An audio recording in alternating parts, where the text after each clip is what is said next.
देखिए अभी हमारे पास एक इतिहास का सवाल है।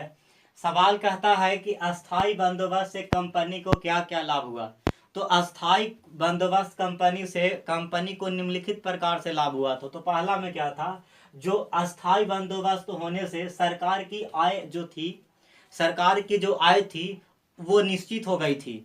समझ गए, जो पहला था सरकार के वो निश्चित हो गई थी। और दूसरा जो था, बार बार बंदोबस्त करने की परेशानी से सरकार को छुटकारा मिल गया था। मतलब बार बार जो बंदोबस्त करती थी और बंदोबस्त करने में जो परेशानी होती थी वो अस्थाई बंदोबस्त करने से उसको छुटकारा मिल गया था।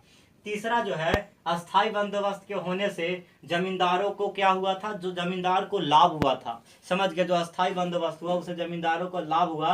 अतः वे सरकार के स्वामी भक्त है ना, सरकार के एक तरीका से पूरे तरीका से भक्त हो गए थे, है ना, भक्त बन गए थे। और उन्होंने 1857 के विद्रोह में सरकार का पूरी तरीका से साथ दिया था। समझ गए, जब अस्थाई बंदोबस्त लागू हो गया तो 1857 में जब सिपाही विद्रोह हुआ था, समझ गए, तो उसमें पूरी तरीका से ये लोग साथ दिया था। समझ गए।